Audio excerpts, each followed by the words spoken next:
परवेश की खातिर, राहुल और अखिलेश की खातिर, संविधान बचाना है तो वोट करो इस देश की खातिर।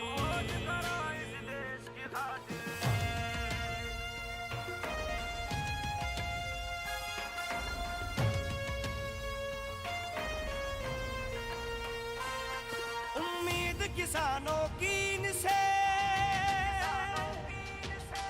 मजदूरों की आस यही है, देश बदलना है इनको ही, बहनों का विश्वास यही है,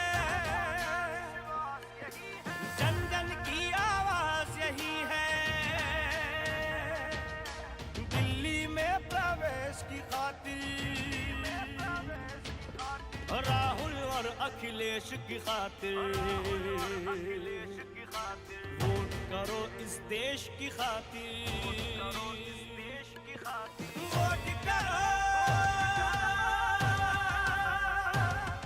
इस देश की खातिर, राहुल अखिलेश की खातिर।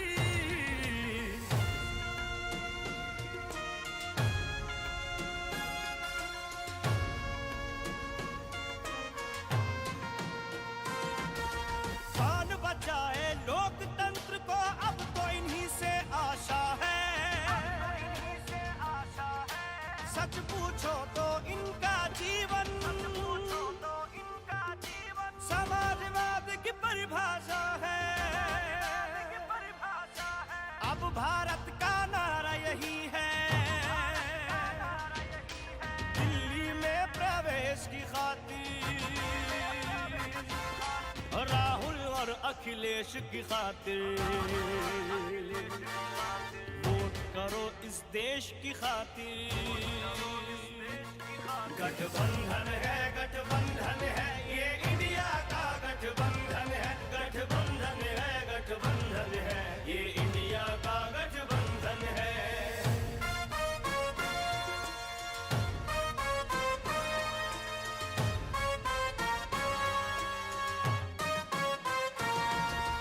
नेताजी के लाल तुम ही हो, और देश का मान तुम ही हो, कृष्ण कन्हैया के वंशज हो, यदुकुल का सम्मान तुम ही हो। अब धर्म युद्ध को लड़ना है तो दिल्ली में प्रवेश की खातिर, राहुल और अखिलेश की खातिर,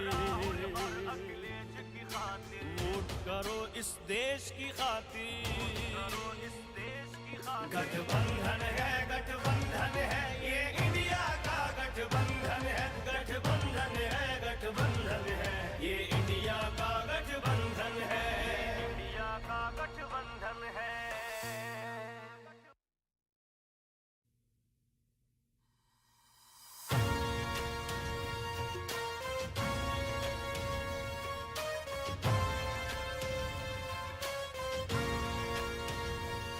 गठबंधन है, गठबंधन है, ये इंडिया का गठबंधन है, गठबंधन है, गठबंधन है, ये इंडिया का गठबंधन है। दिल्ली में परवेश की खातिर, राहुल और अखिलेश की खातिर, संविधान बचाना है तो वोट करो इस देश की खातिर।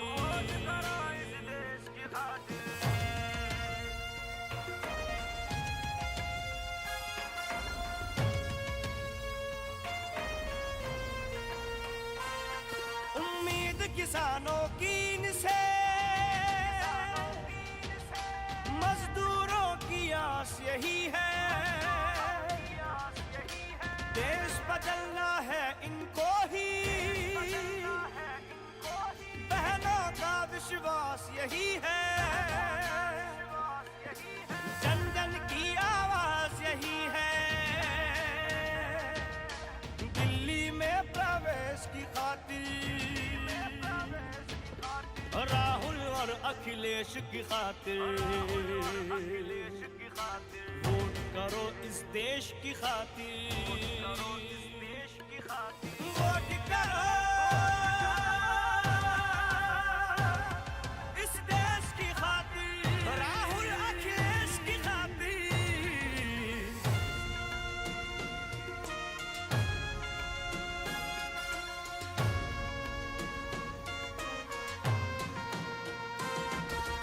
कौन बचाए लोकतंत्र को, अब तो इन्हीं से आशा है।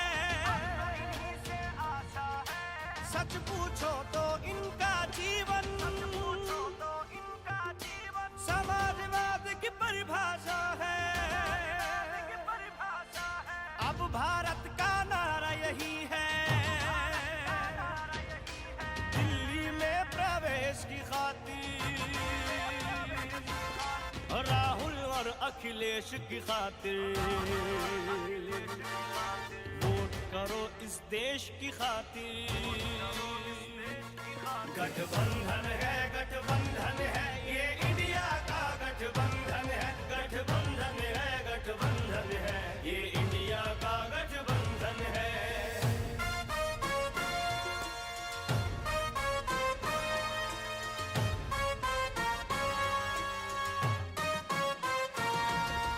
नेताजी के लाल तुम ही हो, और देश का मान तुम ही हो। कृष्ण कन्हैया के वंशज हो, यदुकुल का सम्मान तुम ही हो। अब धर्म युद्ध को लड़ना है तो दिल्ली में प्रवेश की खातिर, राहुल और अखिलेश की खातिर, वोट करो इस देश की खातिर। गठबंधन है, गठबंधन है, ये इंडिया का गठबंधन है। गठबंधन है, गठबंधन है, ये इंडिया का गठबंधन है। इंडिया का गठबंधन है।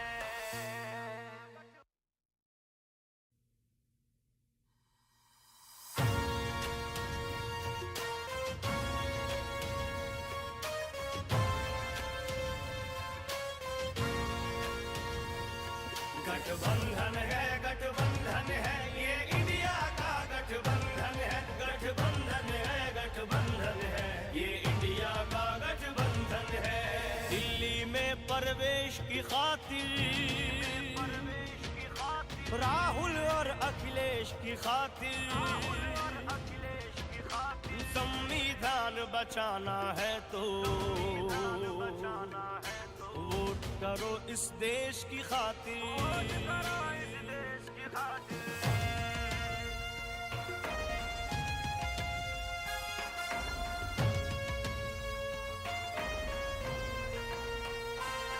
उम्मीद किसानों की इनसे, मजदूरों की आस यही है। देश बदलना है इनको ही।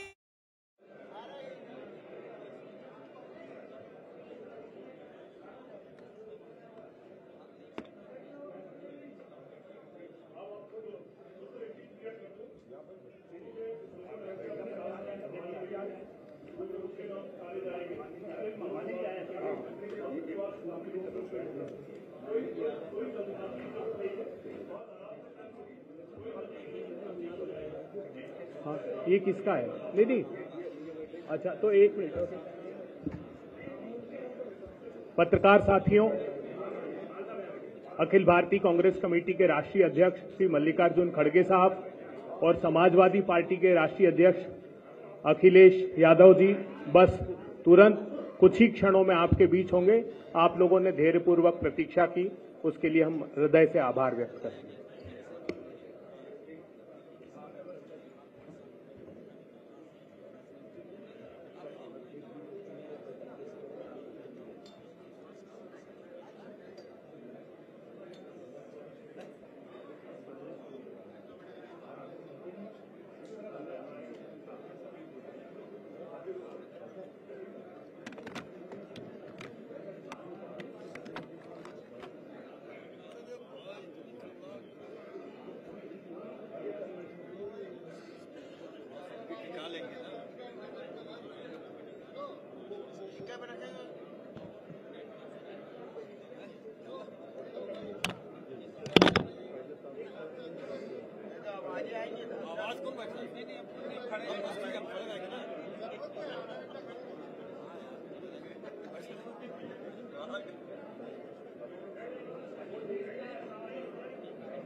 बंद कर दीजिए इसको, बंद रहने दो।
लाइट चालू, ये लाइट ऑन।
सीधा कर लो।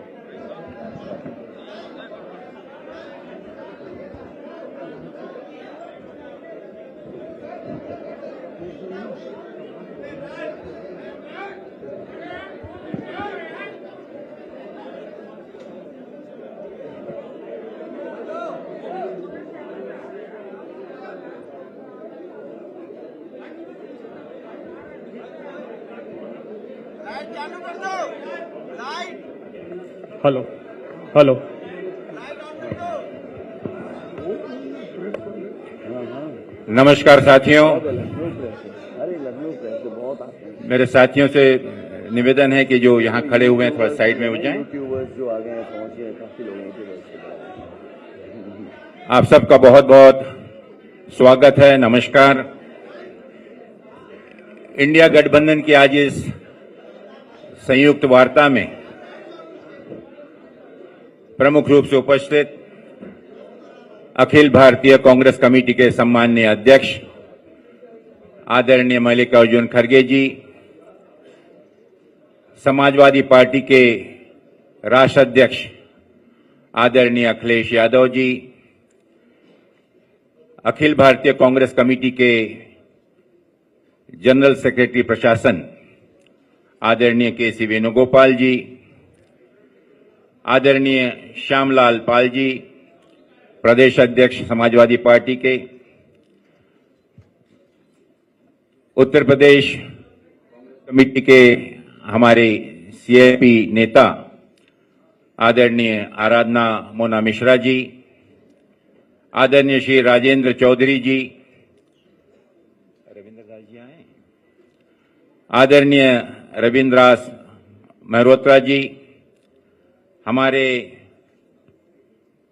आदरणीय फकीर सिद्दीकी साहब, उपस्थित फाकिर सिद्दीकी जी, डॉक्टर नासिर हुसैन जी, भाई प्रणव झा जी, उपस्थित सभी पत्रकार साथियों,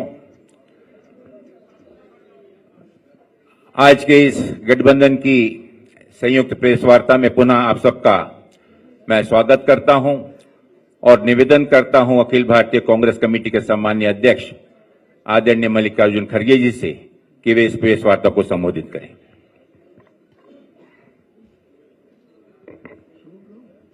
शुक्रिया। ऑन करना पड़ेगा।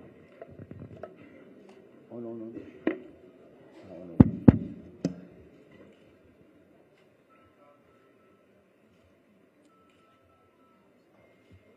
आज के इस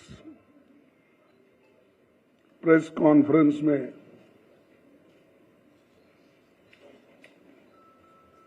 उत्तर प्रदेश के भूतपूर्व मुख्यमंत्री और हमारे गठबंधन के बड़े साथी श्री अखिलेश जी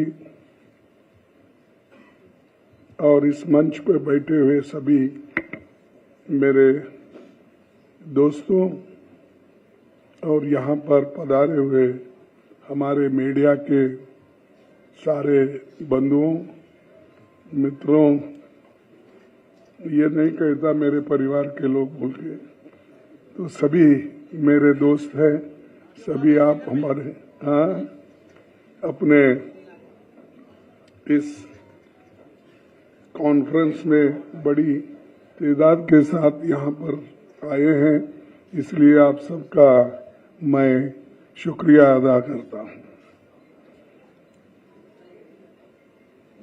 आप तो जानते हैं मैं कर्नाटक से आया हूँ और मेरी पैदाइश बीदर डिस्ट्रिक्ट में हुई और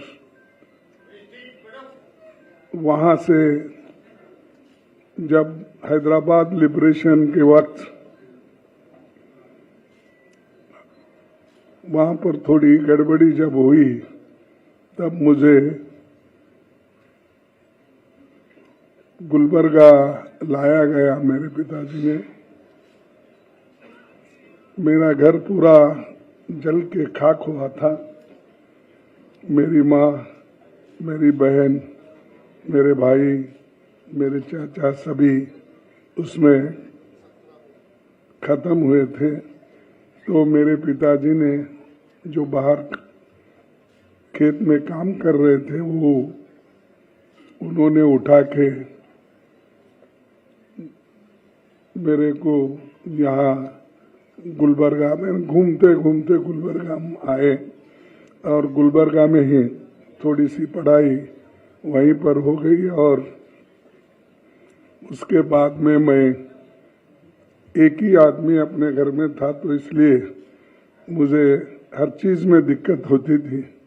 फिर मैं लेकिन थोड़ा लड़ाकू रहने से अब तक मैं जिंदा हूँ। तो ये मेरी अल्प परिचय आपको मैं देना चाहता हूँ और मैं बहुत से चुनाव लड़ा। आप लोगों की दुआ और बुजुर्गों की दुआ, बहुत से हर एक चुनाव में मुझे कांग्रेस ने जिताया और एक ही इलेक्शन 2019 का था, उसमें मुझे थोड़ा सा पीछे हट हो गई।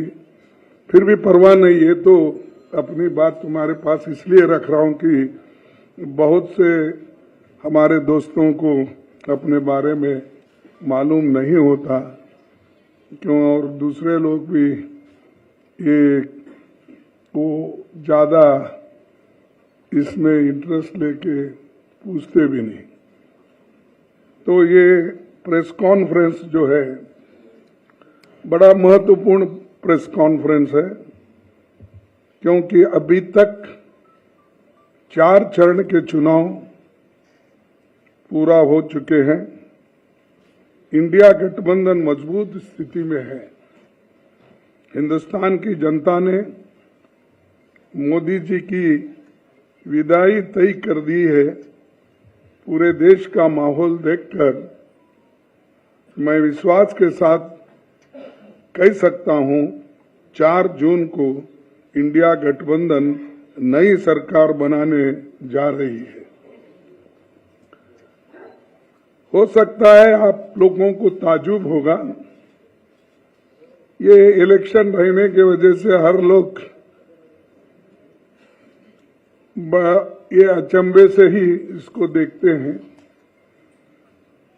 और 2024 का चुनाव देश का सबसे बड़े महत्वपूर्ण चुनाव है। ये चुनाव देश के लोकतंत्र को बचाने का, संविधान को बचाने का ये चुनाव है और एक विचारधारा का चुनाव है। हम 2 विचारधाराओं के बीच लड़ रहे हैं।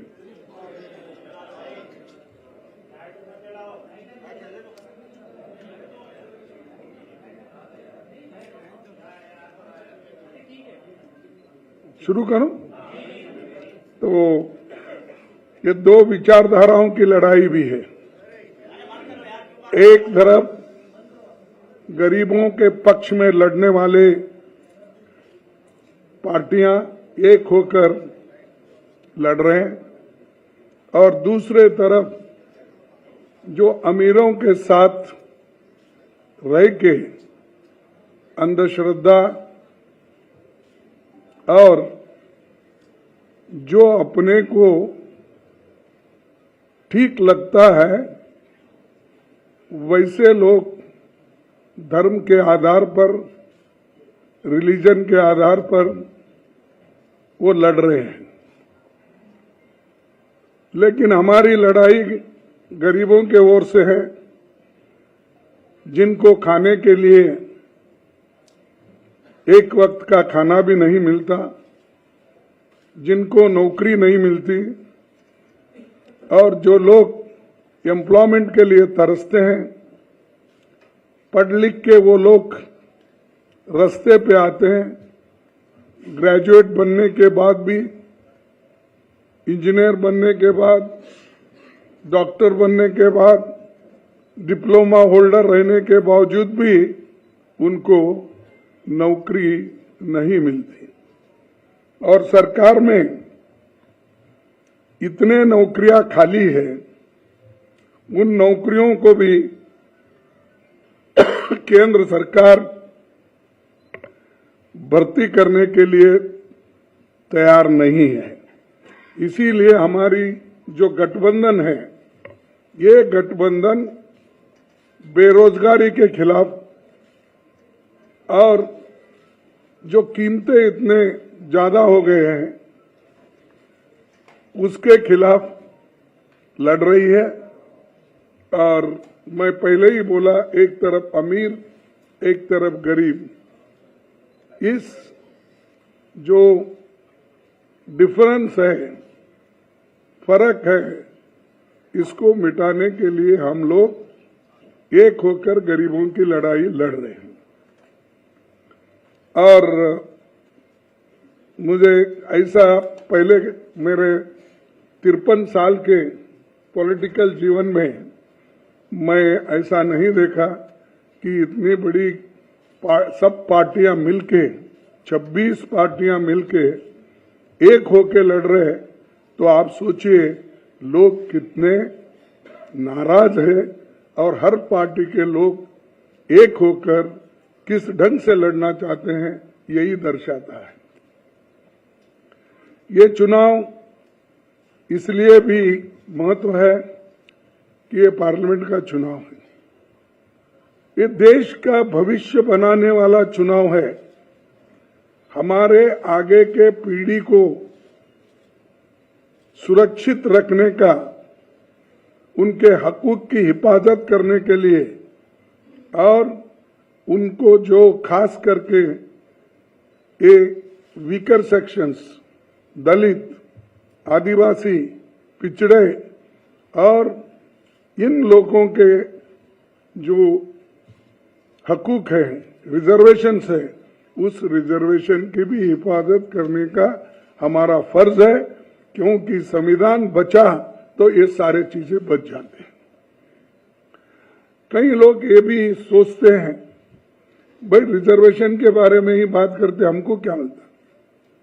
रिजर्वेशन लेने वाले थोड़े लोग हो सकते हैं, लेकिन देश के भविष्य को बनाने के लिए और संविधान को रक्षा करने के लिए, लोकतंत्र को बचाने के लिए हम सब मिलकर काम करना चाहिए, नहीं तो फिर हम गुलामी के अंदर चले जाएंगे। वोट का अधिकार तो सबको है, और वोट है तो डेमोक्रेसी में आप किसी को भी ला सकते हैं। तो जब आप किसी को जो अपने आइडियोलॉजी और विचारधारा पे विश्वास रखते हैं उनको ला सकते हैं। अगर डेमोक्रेसी ही नहीं, अगर ऑटोक्रेसी है, अगर डिक्टेटरशिप है, कहां से अपने विचारधारा को अपने वोट डालेंगे और किसको बोलेंगे। तो इसलिए ये जो है हम आपके लिए, आपके तरफ देखकर ही काम कर रहे हैं, और बहुत बड़ा संघर्ष भी चल रहा है। यहां तक कि अपोजिशन पार्टी के लीडर्स को, जहां पर वो बीजेपी के मजबूत लोग हैं, वहां पर हमारे लोगों को नॉमिनेशन डालने से भी रोक रहे हैं। यहां तक कि अभी से उन्होंने शुरू किया, जिस इलेक्शन एजेंट हम बनाते हैं उसको डरा रहे हैं। और बहुत से ताजुब की बात है, हैदराबाद में मैं देखा कि एक महिला बीजेपी की जो कैंडिडेट है वो तो बुर्का उठा उठा के देख रही, चिट्ठियां कहां से है क्या है, आप देखे होंगे। तो ये ऐसी स्थिति में फ्री फेयर इलेक्शन होता है? डरा डरा के आप इलेक्शन करते हो। इसीलिए लेवल प्लेइंग ग्राउंड होना चाहिए, लेकिन फिर भी हम लड़ रहे हैं मजबूती के साथ, एक होके आगे बढ़ रहे हैं। और ये 4 इलेक्शन के नतीजे देखने के बाद हमें ऐसा है, रिपोर्ट्स आए हैं कि गठबंधन आगे है और बीजेपी पीछे है। उसके बाद देखिए, देश को तो बहुत कुछ हमने दिया है, खासकर गांधी जी ने जो आजादी दिलाई, नेहरू जी ने जो अपना ये लोकतंत्र का बुनियाद डाला, डॉक्टर बाबा साहब अम्बेडकर ने संविधान लिखा, और इसको पूरा गांधी जी, नेहरू जी और सब जो कॉन्स्टिट्यूंट असेंबली के मेंबर थे वो पूरे सपोर्ट करे, और वो समानता के लिए, एक होकर चलने के लिए और सेक्युलर बेसिस चलने के लिए उन्होंने पूरी कोशिश की, और वो संविधान अब चल रहा है। इसको बदलने की कोशिश ये लोग कर रहे हैं, और हम ये नहीं कहते कि हमारे पास कोई कहने के लिए सबूत नहीं है। ये तो पहली बार हमारे आरएसएस के नेता मोहन भागवत ने कहा, अगर हम आएंगे तो बदलाव लाएंगे संविधान में। और दूसरा कहा, हमारे कर्नाटक में हमको 2/3 मेजॉरिटी इसलिए होना है कि हम संविधान को बदलना चाहते हैं। और उत्तर प्रदेश से तो बीजेपी की ओर से इतने आते हैं कि संविधान बदलने की बात इतने बोलते हैं, तो मुझे ताजुब होता है। और मोदी जी चुप बैठते हैं। अगर आपके पास, क्योंकि हिम्मत की बात बहुत करते हैं आप, 56 इंच छाती तो है ही आपका, ये सब करते हैं, तो उनको डराते क्यों नहीं, पार्टी से निकालते क्यों नहीं? भाई, ये संविधान के खिलाफ ऐसा नहीं बोलना चाहिए, ये देशद्रोही का काम है, ऐसा बोलिए। अगर कोई गलत स्टेटमेंट देता है उसके ऊपर इतना आप कूद पड़ते हो, लेकिन ये तो देश को बचाने का और संविधान को बचाने का, लोकतंत्र को बचाने का सब्जेक्ट है, विषय है। इस पे आप क्यों नहीं ये करते? तो वो एक, और बार बार वो अपने भाषण में मटन, चिकन, मंगलसूत्र, ये मणिपुर विषय छोड़ दिए, बाकी यही वो बोलते हुए। देखो भाई, कोई भी आपको कुछ कहना है, वोट लेना है, तो आपके काम पे वोट लो ना। मैंने ये किया, जैसा कि जवाहरलाल नेहरू जी ने बड़े बड़े पब्लिक सेक्टर्स बनाए, HMT, HAL, BEL, BHEL, ये सारे बनाए और उससे लाखों लोगों को एम्प्लॉयमेंट मिला। बड़े बड़े बांध बनवाए जिससे हमारा हरी क्रांति इस देश में आ गई। ये काम बताकर आप लोग सिर्फ मैं वो हूं, आज कुछ सुना मैं गरीब माँ का बेटा हूं, ऐसा कुछ बोल रहे थे कि एक टीवी को संदर्शन कर रहे थे तो उसमें बोल रहे थे, लेकिन उनको ज्यादा दिखाते थे, टीवी वाले को जो क्वेश्चन पूछते हैं उनको कम दिखाते थे। तो वो आमने सामने हुआ कि नहीं मुझे मालूम नहीं, लेकिन ये तो हुआ, दिख रहा था। तो ये चीजें वो खुद बोलते हैं, लेकिन अपने लोगों को सुधारने के लिए देखो भाई, ये गरीबों के खिलाफ है, आप बात मत करो, नहीं तो पार्टी से बाहर जाओ। अगर RSS भी कहती है तो तुम्हारी मदद मुझे नहीं होना चाहिए, मुझे देश इम्पोर्टेंट है, सब मिलकर चलना इम्पोर्टेंट है। ये बातें वो तो नहीं करते। ये आर्थिक, सामाजिक, शैक्षणिक, इसके विषय पे भी वो बात नहीं करते। तो हमको ये कहना है कि हम सब मिलके, गठबंधन के पार्टीज मिलके, हम विशेष ध्यान देकर जो न्याय स्कीम्स हमने लोगों के सामने रखा, 5 न्याय और 25 गारंटी, उसके अलावा भी यहाँ पर जो लोकली स्टेट में बनते हैं वो भी उसमें बहुत जगह जो हो सकता है उसमें शामिल कर सकते हैं बाद में। और ये इसलिए मैं कह रहा हूं कि एक खास करके दलित, आदिवासी, पिछड़ों, महिलाओं और आर्थिक रूप से कमजोर लोगों को भी आगे लाने के लिए ये जातीय जनगणना हम करने वाले हैं। इसलिए कर रहे हैं कि समाज को तोड़ने के लिए नहीं, जाति जाति में झगड़ा लगाने के लिए नहीं, इसलिए कर रहे हैं किसकी हालत, सामाजिक हालत उसकी क्या है, आर्थिक हालत क्या है और शैक्षणिक हालत क्या है, स्वास्थ्य में उसका कहाँ ठहरा है, इन चीजों को हम देखने के लिए और देखकर उस पर पॉलिसी बनाने के लिए हम कर रहे हैं। मोदी जी उठते ही ये जाति जनगणना देखिए ये लोग कर रहे हैं, वो नहीं, घर का एक्सरे कर रहे हैं, घर में क्या है वो देख रहे हैं। यहां तक भी बोले, कोई प्राइम मिनिस्टर आज तक नहीं बोला, मैं तो नहीं देखा, सुना भी नहीं। आप बहुत से यंग लोग हैं, बूढ़े भी हैं, लेकिन उन्होंने ये बोला, देखो आपके पास अगर घर में 2, अहमदाबाद में मैं भी था, वहां मैं दूसरी जगह भाषण कर रहा था, उन्होंने भी कर रहे थे, उन्होंने बोला देखिए तुम्हारे घर में अगर 2 भैंस है, 1 मुसलमानों को देंगे। नहीं, आप सुने नहीं। अगर ऐसा प्राइम मिनिस्टर इतनी झूठ भी बोलते हैं तो हम क्या कहें। और गालियां तो भरपूर देते हमको, जितना कांग्रेस को गालियां देते, मैं समझता हूं राम का नाम भी उन्होंने उतना नहीं लिया होगा जितना हमारे को गालियां देने में। कांग्रेस पार्टी को, सोनिया गांधी को, राहुल गांधी को, और फिर बाद में बचा कुचा रहे तो प्रियंका गांधी को और मेरे को भी शामिल कर लेते हैं। तो मैं इसलिए बोल रहा हूं, हर चीज झूठ, आप कितना झूठ बोलेंगे, और लोगों को मालूम है।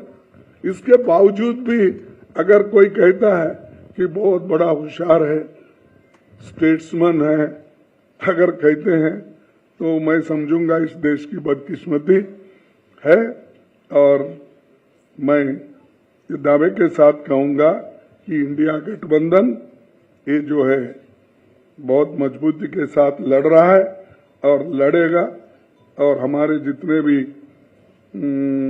गारंटीज है वो हम सभी महिलाओं के लिए हो, युवाओं के लिए हो, श्रमिकों के लिए हो, किसानों के लिए हो और बराबरी के हिस्सेदारी का हो, ये सब कुछ हम करके दिखाएंगे। तो मैं इतना ही कहता हूँ, आप सभी को धन्यवाद। बहुत शांति से सुने आपको धन्यवाद करते हुए। और अब मैं एक आपको कहूंगा कि यहाँ पर 5 केजी चावल की भूख चल रही है। मैंने 80 करोड़ लोगों को मुफ्त खाना दिया, 5 केजी देके।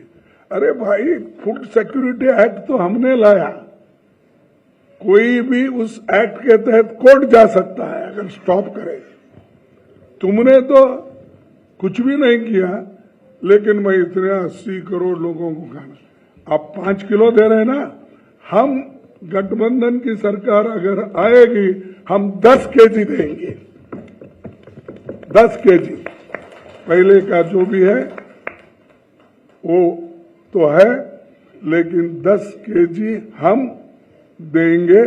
और ये गारंटी के साथ इसलिए कह रहा हूं कि हम जो करे हैं, अब कर्नाटक में हम किए और तेलंगाना में हमने किया, हम तो स्टेटों में किए। आगे देने वाले 5 केजी मैं दे रहा हूं और मैं उसको आगे देखूंगा, ऐसा कुछ बोल रहे हैं। तो ये जो है, जो कुछ हुआ, ये हमारे गारंटीज कहीं हम बोल के नहीं करें, या मनरेगा का हो, या फूड सिक्योरिटी हो, या आरटीए हो, या आरटीई हो, ये सारी चीजें मन से किए गरीबों के लिए। तो ये चीज मुझे कहना था। धन्यवाद। अब हमारे बहुत बहुत धन्यवाद। अब मैं आमंत्रित करता हूं समाजवादी पार्टी के राष्ट्रीय अध्यक्ष आदरणीय अखिलेश यादव जी को कि वे इस प्रेस वार्ता को संबोधित करें। मैं धन्यवाद देता हूं अविनाश पांडे जी का। हमारे साथ आप जिनकी बात सुन रहे थे, आदरणीय कांग्रेस पार्टी के राष्ट्रीय अध्यक्ष आदरणीय मल्लिकार्जुन खड़गे जी, कांग्रेस पार्टी के उपस्थित सभी हमारे नेता और समाजवादी पार्टी के प्रदेश के अध्यक्ष श्यामलाल पाल जी, पार्टी के सभी नेता और प्रेस के साथियों का मैं बहुत बहुत धन्यवाद और आभार प्रकट करता हूं। चौथे चरण का चुनाव खत्म हो गया है। भारतीय जनता पार्टी का झूठ जितना पहाड़ चढ़ना था, पहाड़ चढ़ चुका है। चोटी से अब उतरना शुरू हो गया है, अब लुढ़कना शुरू हो गया है। उनका काउंटडाउन के साथ साथ माउंटेन डाउन भी शुरू हो गया है। मैं अपने प्रेस के साथियों को भी 4 जून के जो सुनहरा समय आने वाला है उसके लिए बधाई दूंगा कि उस दिन फ्रीडम ऑफ प्रेस का दिन भी होगा।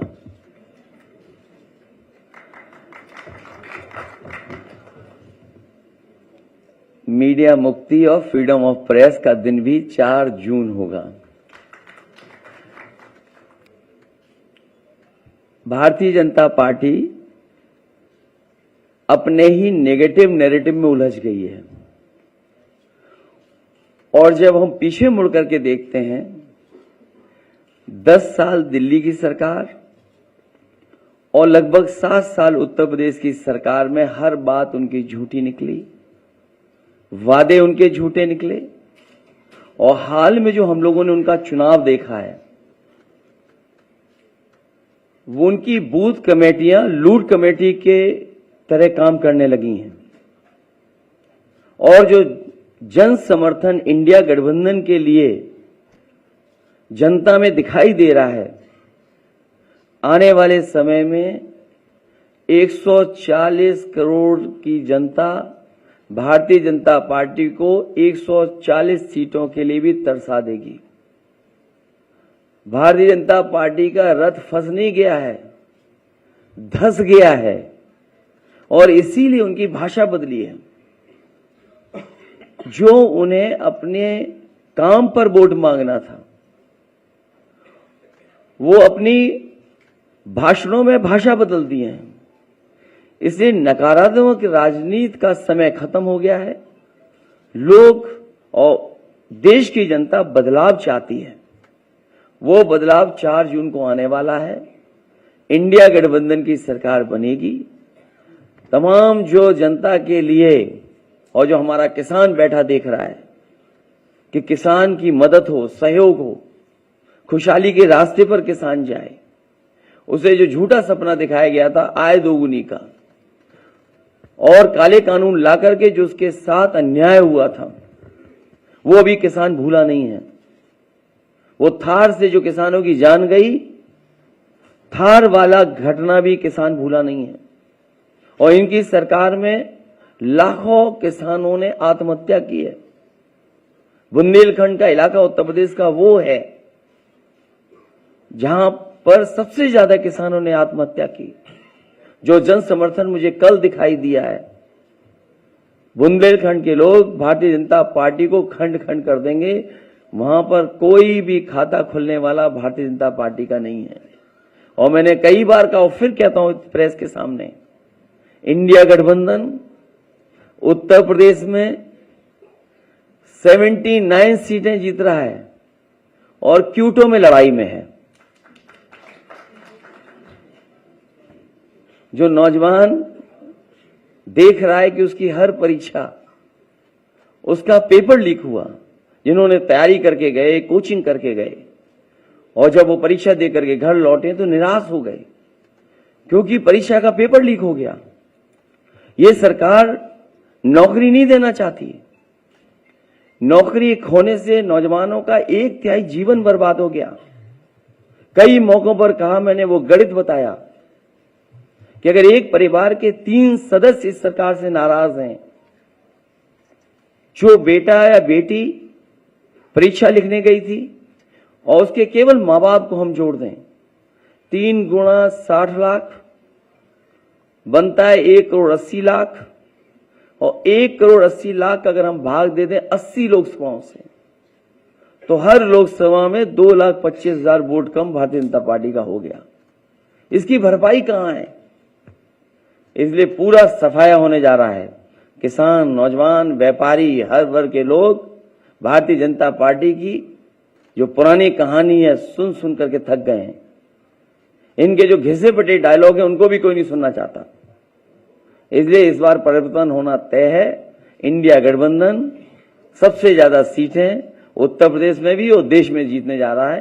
मैं एक बार फिर आदरणीय मल्लिकार्जुन खड़गे जी का बहुत बहुत धन्यवाद देता हूं, आभार प्रकट करता हूं, क्योंकि जो आह्वान आपने किया वही आह्वान हम लोग कर रहे हैं कि आज लोकतंत्र को खतरा है। ये लोकतंत्र के पीछे तो पड़े ही हैं, हमारी आपके जान के पीछे भी पड़े थे। अब ये कहते हैं कि हम वैक्सीन वापस ले लेंगे। जो शरीर में हमारे वैक्सीन चली गई, अब बताओ उस शरीर से कैसे वापस लेंगे? और लोकतंत्र तो खत्म करना ही चाहते हैं। संविधान ने जो अधिकार, न्याय और जो हमारे लिए रास्ता चुना था उसको भी खत्म करना चाहते हैं। उससे पहले हमने आपने देखा है कि हर इंस्टीट्यूशन को इन्होंने खत्म कर दिया। हर इंस्टीट्यूशन को ये खत्म कर रहे हैं। इंस्टीट्यूशन का खत्म होना ही हमारे आपका बाबा साहब भीमराव अम्बेडकर जी का दिया हुआ संविधान को खत्म करने का रास्ता है।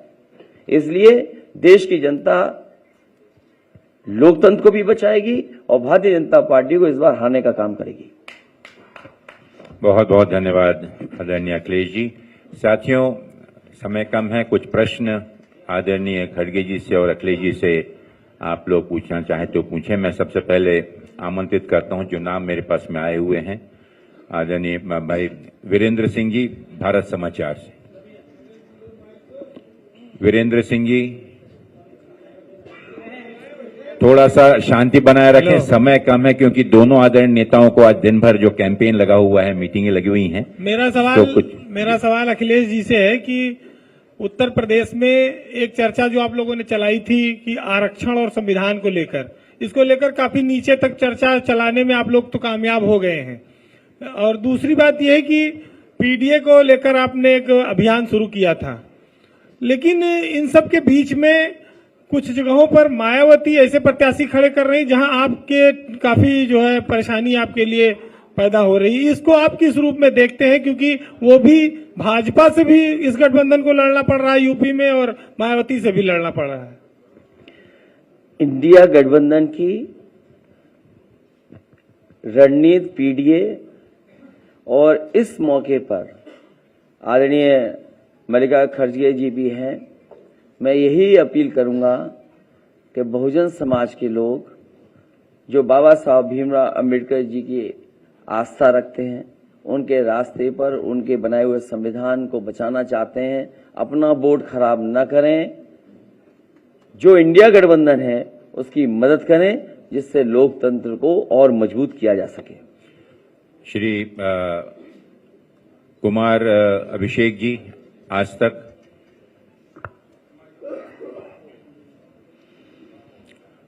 सर, मेरा सवाल खड़गे साहब से है। प्रधानमंत्री ने कहा कि 400 पार, कल अमित शाह जी ने कहा है कि 4 चरणों में हम 270 क्रॉस कर चुके हैं। अखिलेश जी ने अभी 140 कहा, राहुल जी ने 150 कहा है बीजेपी के लिए।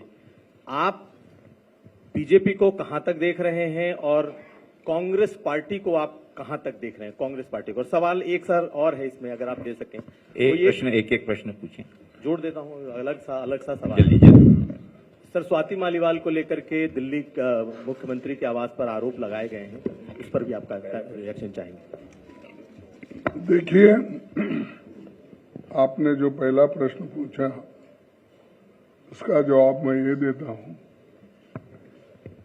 कि मोदी जी 400 पार पहले से बोलते आ रहे हैं। गनीमत है, हम खुशकिस्मत हैं, वो 600 पार बोले नहीं, क्योंकि हमारी जो पार्लियामेंट की संख्या है 543 है, 543। तो इसीलिए मैं उनको धन्यवाद देता हूं, कम से कम वो 600 पार नहीं बोले, ताकि पूरे हिंदुस्तान का गरिमा खत्म हो जाएगा और क्या प्राइम मिनिस्टर बोल रहे हो।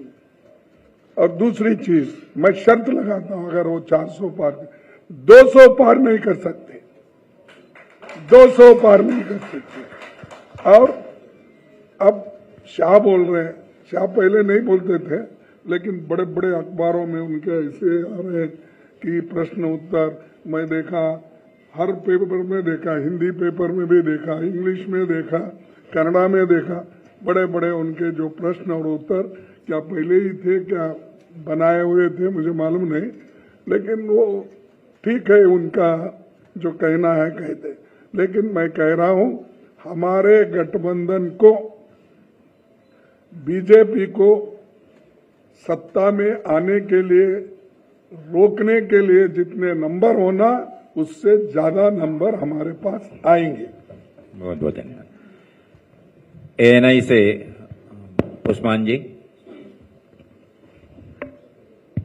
खड़गे साहब, आपसे मेरा सवाल है कि अभी आपने जिक्र किया प्रधानमंत्री ने कि अपने भाषणों में मंगलसूत्र, मटन और मुस्लिम का जिक्र किया, लेकिन कल जब प्रधानमंत्री से इसी पे सवाल हुआ तो उन्होंने कहा कि मैंने कहीं पे भी भेदभाव नहीं किया, हिंदू मुसलमान में कभी फर्क नहीं किया, और ये तक कहा कि ईद का जो त्योहार है वो हम मनाते हैं, उस दिन हमारे घर में खाना नहीं पकता है। ये सारी चीजें उन्होंने कही कि हम इतने उससे कहते हैं, और आप वो कहा कि कहीं पे भी भेदभाव हम नहीं कर रहे हैं। देखिए, मुझे पूछो, मैं नहीं बोले सो शब्द है, ये शब्द तो उनके हैं। आप तुलना कीजिए, क्या उन्होंने बोला क्या नहीं? मटन, बीफ, चिकन, मछली और मंगलसूत्र, ये सारी चीजें, सारे शब्द मेरे हैं या उनके हैं? आप तो खैर सभी पत्रकार हैं और सभी लोग को जानते हैं, तो मैं बोलता हूं ऐसी चीजें छोड़ो, तुम्हारे डेवलपमेंट की बात करो। तुम क्या अचीव किए इस 10 साल में, आपकी कामयाबी क्या है, जनता को बताओ। वो बताकर वोट लो। अब हम बता रहे हैं भाई हमने हमारे वक्त मनरेगा किए, आरटीई किए, आरटीए किए, ये सारी फूड सिक्योरिटी एक्ट किए, हेल्थ जो अपने ग्रामीण हेल्थ का हमने प्रोग्राम किया, ये हम बोल सकते हैं। तुम वैसे बोलकर अगर आइए तो उसको कुछ वैल्यू होता है। मटन चिकन की बात उन्होंने करे, हम नहीं करे, उसको हम जवाब दे रहे हैं। पीटीआई से भाई काजी फराज जी।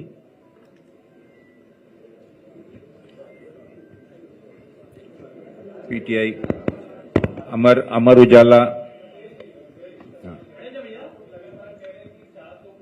चाहिए बीजेपी को, और क्योंकि वो संविधान और आरक्षण को कहीं ना कहीं आरक्षण खत्म करना चाहते हैं, संविधान चेंज करना चाहते हैं, बट बीजेपी लगातार कह रही कि एक नेगेटिव प्रोपेगेंडा है आप लोगों का उनके खिलाफ और वो ऐसा कुछ नहीं करने जा रहे हैं। और एक सवाल खड़गे सर आपसे भी है कि कास्ट बेस जो सेंसस की बात चल रही है, राहुल जी ने भी बोला है, बीजेपी ये कह रही है कि you want to divide people on the basis of caste, that's why you are talking about caste based census. Akhilesh ji. Bharatiya Janata party पे भरोसा कौन करेगा?